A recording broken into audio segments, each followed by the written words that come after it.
ભુજના પાટવાડી નાકા પાસે અંદર બહાર આવેલ પાટવાડી નાકે આલમપના ગઢને કાયમ ધાયમ કરવા પોતાની કુરબાની આપી શહીદી વહોરી લેનાર સુમરાસર શેખના વીર પીરનર શેખ લધા શાહ પીરનો 305મો ઉર્ષ મેળો ઉજવાયો હતો।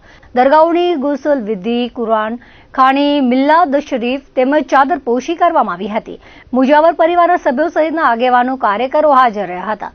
આલા હજરત મદ્રેસાના મૌલાના હાસિમ તેમજ મદ્રેસાના વિદ્યાર્થીઓએ કુરાન ખાની કરી હતી।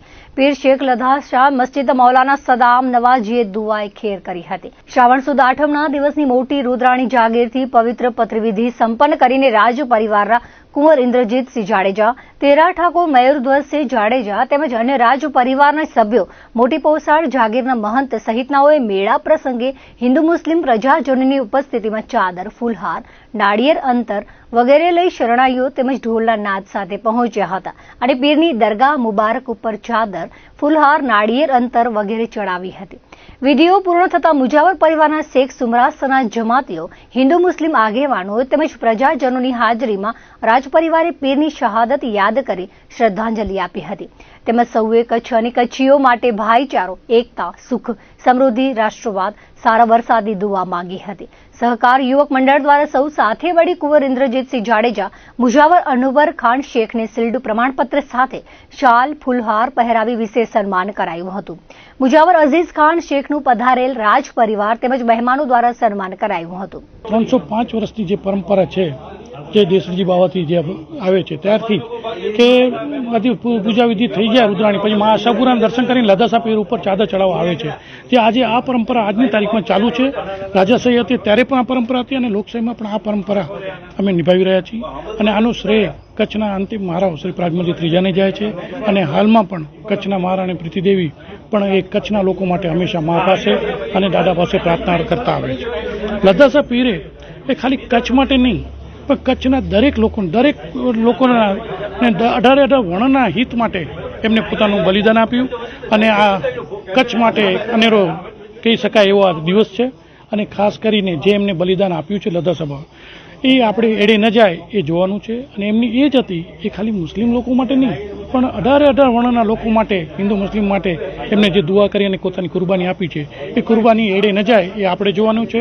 આપણી પરંપરા આપણે નિભાવવાની છે અને એમના જે ભાઈચારાનો જે એમનો નારો હતો એ આપણે કાયમ રાખવાનો છે।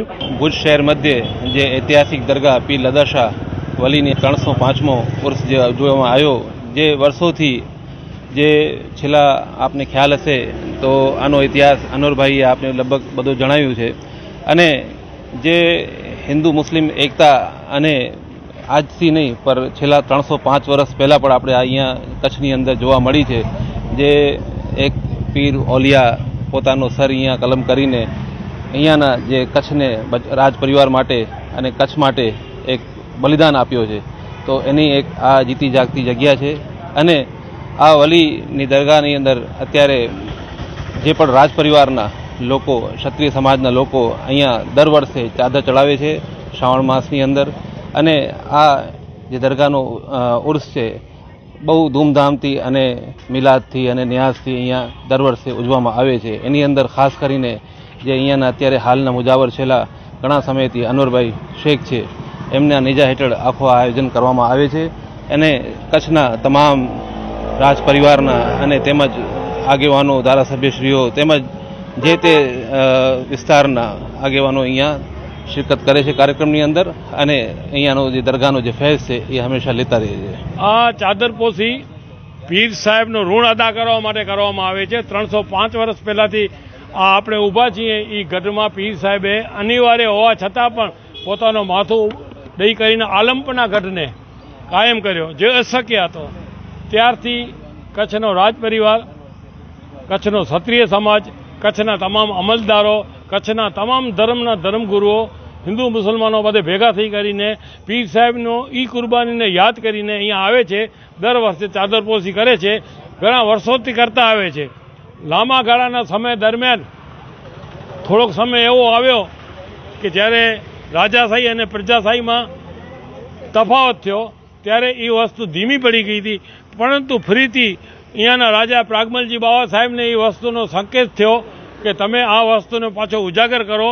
હજારો સાલ દરમિયાન આવા માણસો અહીંયા પેદા થાય છે એટલે જે કચ્છની દુઆ કચ્છ માટે અને કચ્છીઓ માટે દુઆ કરે છે. પ્રગમલજી બાબા સાહેબને ક્ષત્રિય દરબારોએ અને બધા સમાજના માણસોએ આ બધો સિલસિલો ચાલુ કરાવ્યો છે ફરીથી.